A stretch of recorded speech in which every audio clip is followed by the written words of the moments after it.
Selamat pagi bagi anak ibu kelas 6. Kita bertemu kembali dalam materi kita bagian B, Nabi Yesaya. Silakan anak ibu berdoa sendiri sebagai doa pembukaan di dalam pembelajaran kita pada pagi hari ini.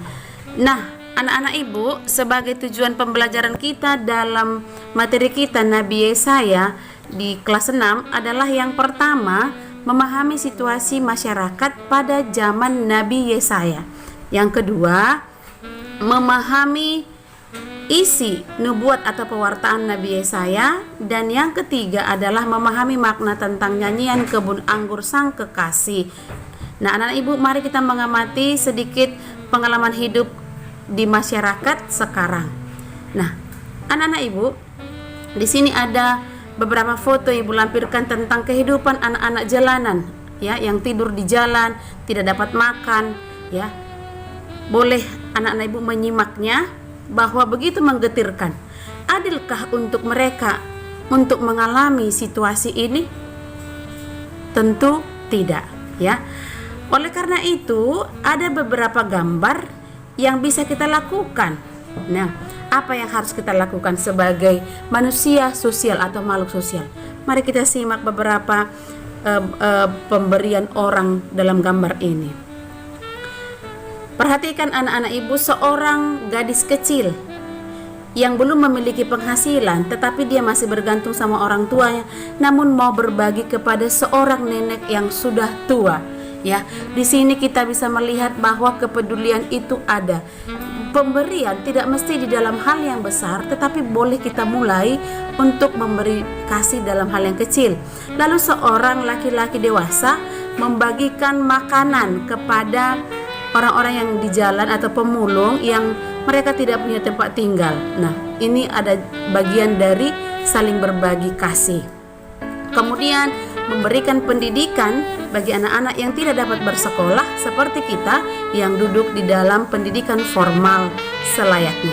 Nah, anak-anak ibu, Romo Mangunwijaya adalah seorang pembela kaum miskin, ya. Dia adalah seorang pastor atau rohaniwan. Mari kita simak profilnya berikut sebagai ini. Romo kaum marginal, Romo Y.B. Mangunwijaya lahir dengan nama Yusuf Bilyarta Mangunwijaya di Ambarawa, Jawa Tengah pada tanggal 6 Mei 1929. Romo Mangun, panggilan akrabnya, dikenal sebagai seorang pastor, arsitek, pejuang kemerdekaan, pejuang kemanusiaan, penulis, sastrawan, dan juga seorang pendidik. Romo Mangunwijaya tumbuh besar di Magelang dan Yogyakarta, menghabiskan masa kecil dengan bercita-cita menjadi seorang arsitek, lalu garis hidup membuat Romo Mangun berubah pikiran untuk menjadi seorang pastor. Menamatkan pendidikan pastor di Institut Ilmu Filsafat dan Teologi Sansti Pauli Yogyakarta, beliau kemudian melanjutkan cita-cita bersekolah arsitek di ITB hingga Sekolah Teknik Tinggi di Rhein, Westfalen, Aachen, Republik Federal Jerman pada tahun 1966 dan Institute for Humanistic Studies, Aspen, Colorado, Amerika Serikat. Di samping kegiatannya sebagai seorang pastor, Romo Mangun dikenal sebagai arsitek yang sangat peduli pada rakyat kecil. Berkat karya arsitektur beliau untuk penataan pemukiman Kalicode, beliau dianugerahi penghargaan Aga Khan untuk kategori arsitektur perumahan bagi negara berkembang. Tidak hanya itu, kepeduliannya pada rakyat kecil dibuktikan dengan membuka sekolah di sekitar pemukiman Kalicode, Yogyakarta. Pikiran-pikiran beliau untuk dunia pendidikan dituangkan dalam banyak esai dan beliau sering disebut sebagai kritikus pendidikan awal di Indonesia. Romo Mangun memaparkan impiannya untuk pendidikan Indonesia di dalam esai Impian dari Yogyakarta pada tahun 1996. Beliau memandang pendidikan sangat kental pada proses industrialisasi dan kurang berpihak pada masyarakat kelas bawah.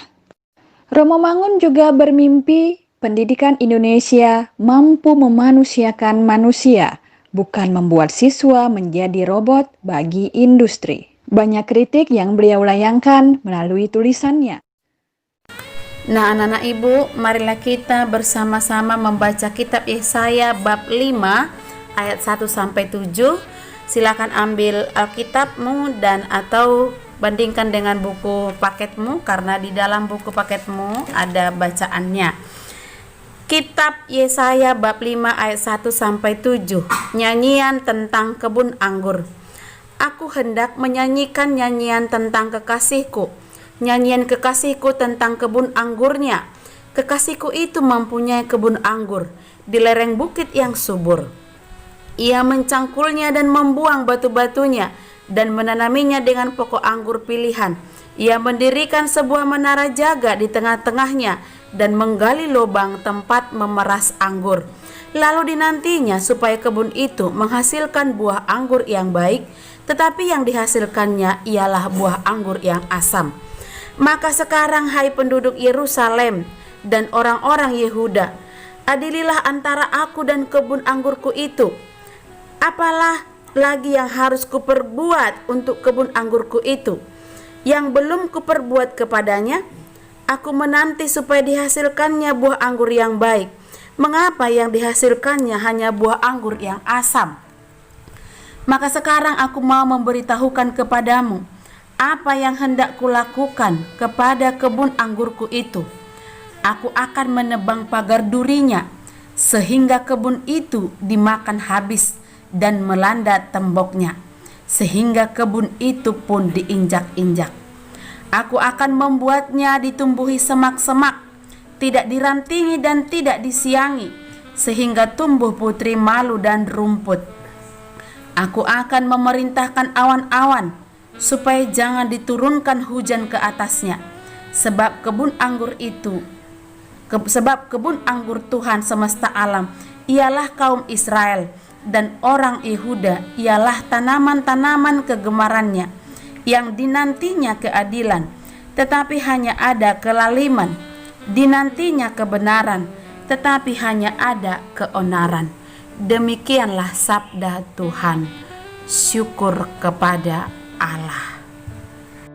Sekarang anak-anak ibu yang menjadi penjelasan, siapakah sang kekasih yang dinamakan atau yang dimaksud dalam nyanyian kebun anggur itu? Yang dimaksud sang kekasih dalam nyanyian kebun anggur itu ialah Allah sendiri. Siapakah yang disebut atau yang dimaksudkan kebun anggur itu? Yang dimaksud adalah bangsa Israel. Nah, anak-anak ibu, pemilik kebun itu adalah Allah, dan kebun anggurnya adalah bangsa Israel.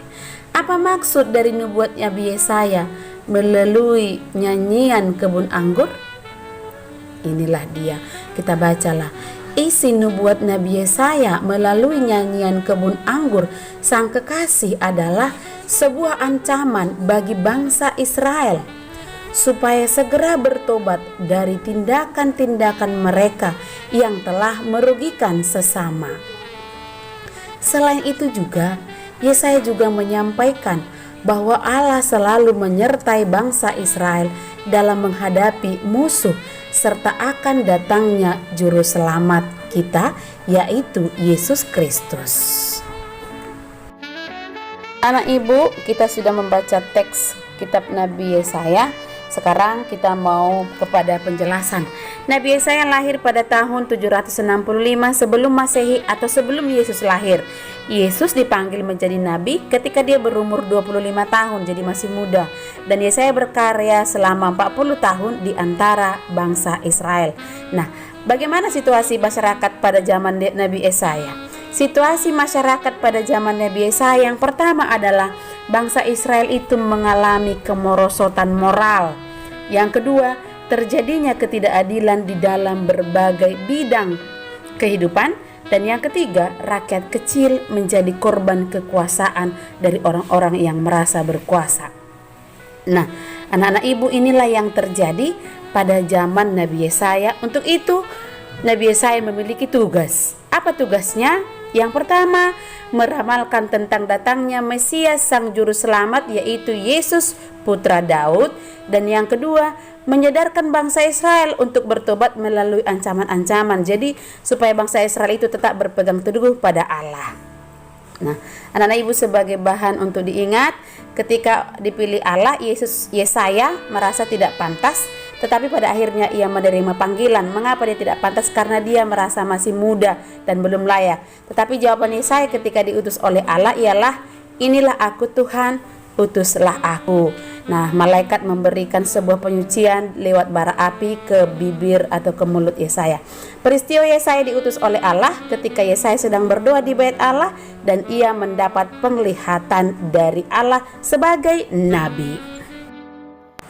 Nah, anak-anak ibu, sekali lagi ibu ulangi bahwa Nabi Yesaya itu adalah nabi besar. Mengapa dikatakan ini nabi besar? Karena kitabnya yang paling tebal dan Nabi Yesaya lah yang menubuatkan tentang kedatangan juru selamat kita, yaitu Mesias Yesus Kristus yang dirindukan umat Allah untuk membebaskan mereka dari segala perbudakan. Nah, anak-anak ibu, demikian pembelajaran kita hari ini. Kita akan tutup lagi dengan doa penutup. Silahkan kembali berdoa pribadi ya, dan ibu mengharapkan supaya semua tugas-tugasmu kembali kamu kerjakan dan kirimkanlah di Google Classroom bagian kolom tugas dan kolom pengiriman pribadi. Terima kasih, sampai jumpa dan salam sehat.